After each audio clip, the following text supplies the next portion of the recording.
मित्रों, कभी आपने सोचा है क्या ऐसा कोई व्रत है जो हमारी किस्मत बदल सकता है? ऐसा व्रत जो गरीबी को समृद्धि में बदल दे, असफलता को सफलता में और दुख को सुख में। प्रिय मित्रों, स्वागत है आपके अपने चैनल मोक्ष टेल्स में। आज हम आपको सुनाने जा रहे हैं श्री महालक्ष्मी व्रत की अद्भुत कथा। यह केवल एक व्रत नहीं है, बल्कि ईश्वर की शक्ति और भक्ति के प्रति हमारी आस्था को मजबूत करने का मार्ग है। कहते हैं कि जिसने इस कथा को सुना उसका जीवन बदल गया। और इसी जिज्ञासा के साथ नारद मुनि पहुंचे भगवान विष्णु के पास। नारद मुनि ने भगवान विष्णु और माता लक्ष्मी को प्रणाम किया और कहा, प्रभु, महालक्ष्मी व्रत के बारे में इतनी चर्चा क्यों है? क्या यह सचमुच इतना प्रभावशाली है? भगवान विष्णु मुस्कुराए और बोले, नारद, यह व्रत केवल धन प्राप्ति का माध्यम नहीं है। यह आत्मा की शुद्ध श्रद्धा और तप की शक्ति को जागृत करता है। जो इसे भक्ति और विश्वास के साथ करता है, देवी महालक्ष्मी उसकी हर मनोकामना पूरी करती हैं। नारद ने फिर पूछा, तो प्रभु, क्या आप मुझे इस व्रत की महिमा सुनाएंगे? भगवान विष्णु ने कहा, सुनो नारद, मैं तुम्हें द्वापर युग की वह कथा सुनाता हूँ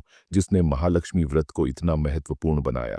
यह कथा हमें सिखाएगी कि भक्ति और श्रद्धा से बड़ी कोई शक्ति नहीं है। और यहीं से शुरू होती है श्री महालक्ष्मी व्रत की कथा। एक ऐसी कहानी जो हमें देवी की कृपा का वास्तविक अर्थ समझाएगी। फिर भगवान विष्णु ने कथा की शुरुआत करते हुए कहा, यह कथा द्वापर युग की है, जब सौराष्ट्र प्रदेश में भद्रश्रवा नाम के राजा का शासन था। वे एक पराक्रमी और न्यायप्रिय शासक थे। उनकी रानी सुरतचंद्रिका अपने सौंदर्य और सुलक्षणा स्वभाव के लिए विख्यात थीं। दोनों को 7 पुत्रों का सुख प्राप्त था और उनकी सबसे छोटी संतान एक कन्या थी जिसका नाम श्यामबाला था। संपत्ति, वैभव और परिवार के सुख से परिपूर्ण यह राजघराना बाहर से जितना भव्य दिखता था, भीतर उतनी ही गहरी समस्याओं का सामना कर रहा था। रानी सूरजचंद्रिका के हृदय में धीरे धीरे गर्व और अहंकार ने जगह बना ली थी। वह अपनी समृद्धि को देवी की कृपा नहीं, बल्कि अपने परिश्रम और सौभाग्य का फल मानती थी। ये देखकर देवी लक्ष्मी ने सोचा, अगर इस राज परिवार में मेरा वास हो तो यहाँ की समृद्धि और बढ़ सकती है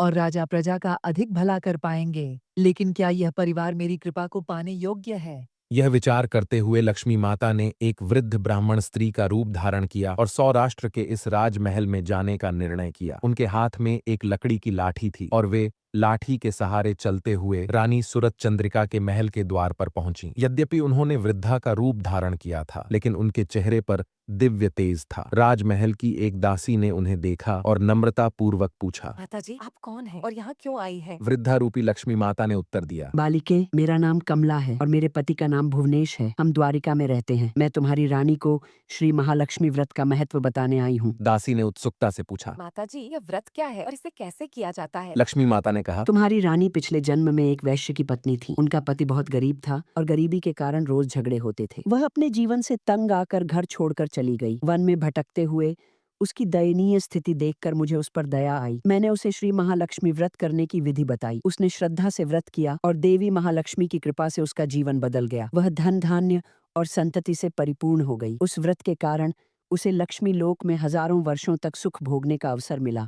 इस जन्म में वह राजघराने में जन्मी है, लेकिन वह व्रत करना भूल चुकी है। उसे यह याद दिलाने के लिए मैं आई हूँ। दासी ने यह सब सुनकर माता को प्रणाम किया और रानी को यह बात बताने के लिए अंदर गई। राजमहल के वैभव में रानी सूरजचंद्रिका अपने ऐश्वर्य और अधिकार में गर्वित थीं। दासी ने जब वृद्धा की बात बताई तो रानी क्रोधित हो उठी। वे तुरंत राजद्वार पर आईं और बुढ़िया रूपी लक्ष्मी माता को अपमानित करते हुए कहा, यहाँ से तुरंत चली जाओ, मुझे तुम्हारी कोई कथा नहीं सुननी है। रानी के इस व्यवहार से लक्ष्मी माता ने वहां ठहरना उचित नहीं समझा और महल छोड़कर चल दी। रास्ते में राजकुमारी श्यामबाला ने उन्हें देखा और पूछा, माताजी, आप इतनी दुखी क्यों दिख रही हैं और महल से इस तरह क्यों जा रही हैं? लक्ष्मी माता ने कहा, बेटी, मैं तुम्हारे राजमहल में श्री महालक्ष्मी व्रत की कथा सुनाने आई थी, लेकिन तुम्हारी माँ ने मुझे अपमानित कर दिया। यह सुनकर श्यामबाला ने माता से क्षमा मांगी और कहा, माताजी, कृपया मुझे व्रत की विधि बताएं, मैं इसे जरूर करूंगी। श्यामबाला की श्रद्धा देखकर लक्ष्मी माता ने उसे श्री महालक्ष्मी व्रत की विधि बताई और कहा, जो सच्चे मन से यह व्रत करता है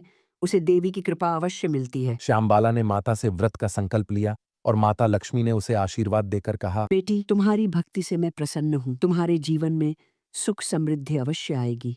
भगवान विष्णु ने आगे कहा, उस दिन मार्ग शीर्ष महीने का पहला गुरुवार था। श्यामबाला ने महालक्ष्मी माता के व्रत का संकल्प लिया। उसने पूरे नियमों और श्रद्धा से माता की पूजा की। हर गुरुवार को उपवास रखती, दीप जलाती और श्री महालक्ष्मी के नाम से गरीबों को दान करती। उसकी भक्ति इतनी सच्ची थी कि माता लक्ष्मी स्वयं उससे प्रसन्न हो गई। व्रत का फल शीघ्र ही प्रकट हुआ। कुछ समय बाद श्यामबाला का विवाह राजा सिद्धेश्वर के सुपुत्र मालाधर से संपन्न हुआ। मालाधर एक पराक्रमी और धर्मपरायण राजकुमार थे। विवाह के बाद श्यामबाला अपने पति के साथ राजमहल में सुखपूर्वक रहने लगी। वहां उसे धन, वैभव और सम्मान की कोई कमी नहीं थी। वह हर दिन माता लक्ष्मी की पूजा करती और उनकी कृपा के लिए कृतज्ञ रहती। परंतु इधर राजा भद्रश्रवा और रानी सुरथ चंद्रिका पर महालक्ष्मी का प्रकोप जारी था। उनके राजमहल की संपत्ति धीरे धीरे समाप्त होने लगी। खजाना खाली हो गया, फसलें बर्बाद हो गईं और प्रजा ने विद्रोह करना शुरू कर दिया। राजा के व्यापारी सहयोगियों ने उनका साथ छोड़ दिया और राजमहल में भूखमरी जैसी स्थिति पैदा हो गई। रानी सुरथ चंद्रिका ने रोते हुए कहा, महाराज, हमारी यह हालत क्यों हो रही है? क्या हमने किसी का बुरा किया है? मुझे लगता है हमें अपनी बेटी श्यामबाला और उसके दामाद मालाधर से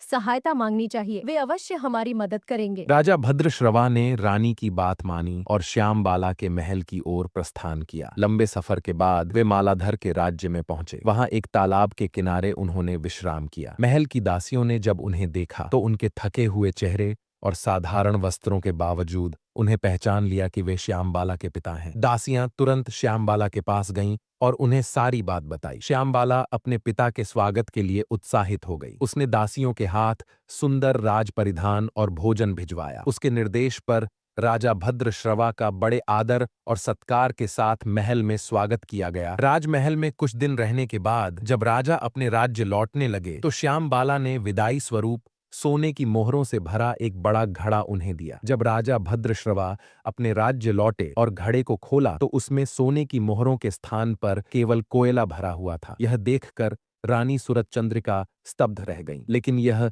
महालक्ष्मी का न्याय था। जो उनके व्रत की अवहेलना करता है उसे उनका आशीर्वाद नहीं मिलता। रानी सुरथ चंद्रिका ने आहत होकर कहा, हे भगवान, ये कैसे संभव है? ये क्या संकेत है? भगवान विष्णु ने कहा, यह महालक्ष्मी का न्याय था। जो व्यक्ति अहंकार में डूबकर उनकी अवहेलना करता है उसे उनका कोप सहना पड़ता है। इस घटना ने राजा और रानी को उनके कर्मों का आभास कराया और वे अपनी गलती सुधारने के लिए तैयार हुए। भगवान विष्णु ने आगे कहा, रानी सुरथ चंद्रिका ने अपनी गलती का एहसास किया और श्यामबाला से व्रत की विधि सीखने का निश्चय किया। यह मार्गशीर्ष महीने का अंतिम गुरुवार था। रानी सुरथ चंद्रिका ने अपनी बेटी श्यामबाला के घर जाकर श्री महालक्ष्मी व्रत का संकल्प लिया। श्यामबाला ने उन्हें व्रत की सभी विधियां समझाईं और दोनों ने साथ में पूरे नियम और श्रद्धा से पूजा की। श्री महालक्ष्मी की आराधना के बाद रानी ने माता से क्षमा मांगते हुए कहा, हे माता महालक्ष्मी, मेरी भूलों को क्षमा करें, मुझे अपनी कृपा का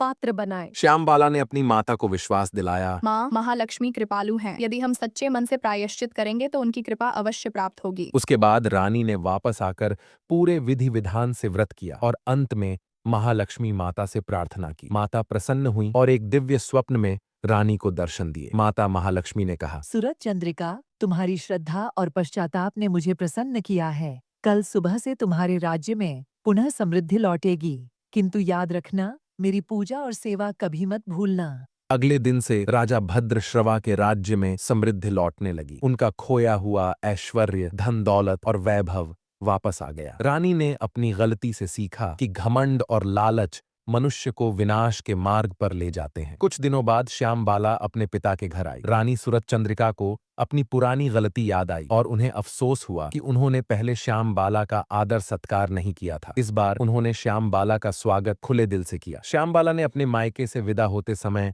थोड़ा सा नमक अपने साथ लिया। ससुराल लौटने पर उनके पति मालाधर ने पूछा, श्यामबाला, तुम मायके से क्या लाई हो? श्यामबाला ने मुस्कुराते हुए उत्तर दिया। मैं वहाँ का सार लाई हूँ। मालाधर को यह बात समझ में नहीं आई। उन्होंने फिर पूछा, इसका क्या मतलब है? उस दिन श्यामबाला ने बिना नमक का भोजन बनाया और उसे परोसा। जब उनके पति ने भोजन चखा तो उन्होंने महसूस किया कि बिना नमक के भोजन का कोई स्वाद नहीं था। श्यामबाला ने फिर थाली में नमक डालकर भोजन परोसा, जिससे वह स्वादिष्ट लगने लगा। तब श्यामबाला ने कहा, नमक जीवन का सार है। यह हमें याद दिलाता है कि साधारण चीजें भी अत्यंत महत्वपूर्ण होती हैं। हमें अहंकार और लालच को छोड़कर हर चीज का आदर करना चाहिए। मालाधर को उनकी बात समझ में आई और उन्होंने श्यामबाला की बुद्धिमत्ता की प्रशंसा की। रानी सुरतचंद्रिका ने इस अनुभव से सीख ली थी कि महालक्ष्मी की कृपा पाने के लिए श्रद्धा, विनम्रता और नियमित पूजा आवश्यक है। उन्होंने यह भी निश्चय किया कि वह माता की आराधना कभी नहीं छोड़ेंगी। भगवान विष्णु ने कथा समाप्त करते हुए कहा, इस प्रकार जो व्यक्ति श्रद्धा और विश्वास के साथ महालक्ष्मी व्रत करता है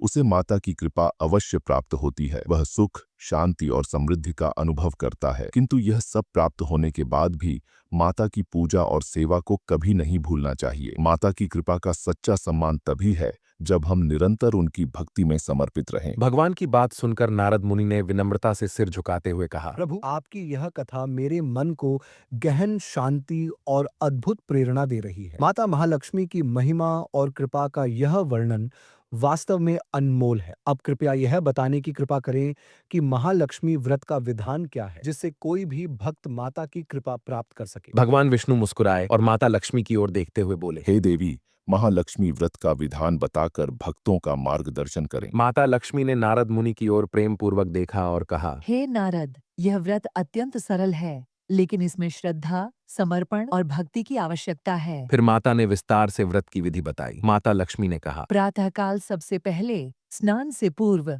दूब घास को अपने शरीर पर रगड़कर शुद्धि करनी चाहिए। स्नान के बाद व्रत का संकल्प लिया जाता है। संकल्प के समय यह मंत्र बोलें, कृष्याहम महालक्ष्मी व्रत में त्वत्परायणा तद विघ्नेन में यातु समाप्तिम त्वत्प्रसादतः। फिर व्रत के लिए एक कलावा जिसमें 16 गांठें हों उसे अपनी कलाई पर बांधना चाहिए। इसके बाद लकड़ी की चौकी पर लाल कपड़ा बिछाकर माता महालक्ष्मी की मूर्ति स्थापित करें। अगर मूर्ति न हो तो उनके चित्र का उपयोग करें।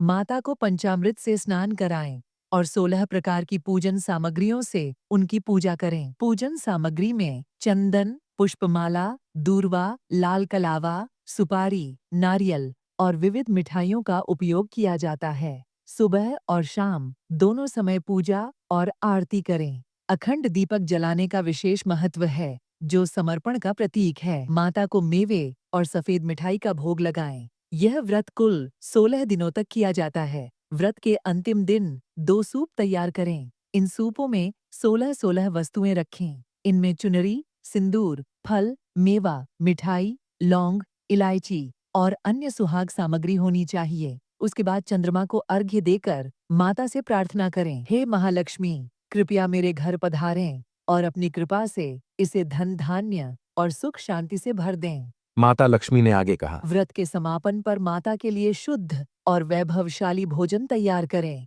इसमें पूड़ी, सब्जी, रायता और खीर अवश्य हो। माता को चांदी की थाली में भोजन परोसें और ध्यान रखें कि थाली उत्तर दिशा की ओर हो। भोजन के पश्चात माता की थाली को ससम्मान ढंक दें और सूप में रखा सामान भी पूरी रात ढंका रहने दें। अगले दिन प्रातःकाल उठकर इस भोजन को किसी गाय को खिला दें। सूप में रखी सामग्री और दान हेतु संकल्पित वस्तुओं को किसी ऐसे ब्राह्मण को दान करें जो इस व्रत की अवधि में महालक्ष्मी का जाप कर रहा हो या स्वयं यह व्रत करता हो। यदि ऐसा ब्राह्मण उपलब्ध न हो तो किसी योग्य और धर्मपरायण ब्राह्मण को यह दान किया जा सकता है। इसके अतिरिक्त यह सामग्री लक्ष्मी माता के मंदिर में अर्पित करना भी अत्यंत शुभ और श्रेष्ठ माना गया है। ऐसा दान माता की कृपा को और भी प्रबल करता है। जो भक्त श्रद्धा और विश्वास के साथ इस व्रत का पालन करता है, उसे अष्टलक्ष्मी का आशीर्वाद प्राप्त होता है।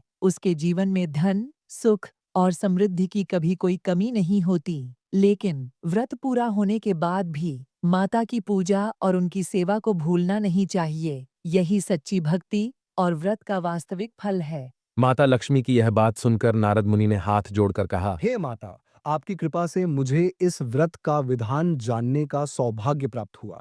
अब मैं इस ज्ञान को लोक कल्याण के लिए अवश्य प्रचारित करूंगा। इसके बाद नारद मुनि ने भगवान विष्णु और माता लक्ष्मी को पुनः प्रणाम किया और वैकुंठ से प्रस्थान कर आगे की यात्रा पर निकल गए। इस प्रकार मित्रों, यह कथा हमें यह सिखाती है कि माता लक्ष्मी की पूजा और व्रत से हमारे जीवन में समृद्धि, सुख और शांति आती है। यह व्रत न केवल भौतिक समृद्धि का मार्ग है, बल्कि यह हमें त्याग, श्रद्धा और समर्पण का भी पाठ पढ़ाता है। मित्रों, आशा करते हैं कि आपको हमारी सुनाई गई यह कथा पसंद आई होगी। अगर आपको यह कथा पसंद आई हो तो कृपया इस वीडियो को लाइक और शेयर करें और कमेंट में जय मां लक्ष्मी जरूर लिखें, ताकि हम सभी मिलकर माता लक्ष्मी का आशीर्वाद प्राप्त कर सकें। और हाँ, हमारे चैनल मोक्ष टेल्स को सब्सक्राइब करना न भूलें। आप सभी का इस वीडियो को यहाँ तक देखने के लिए दिल से धन्यवाद।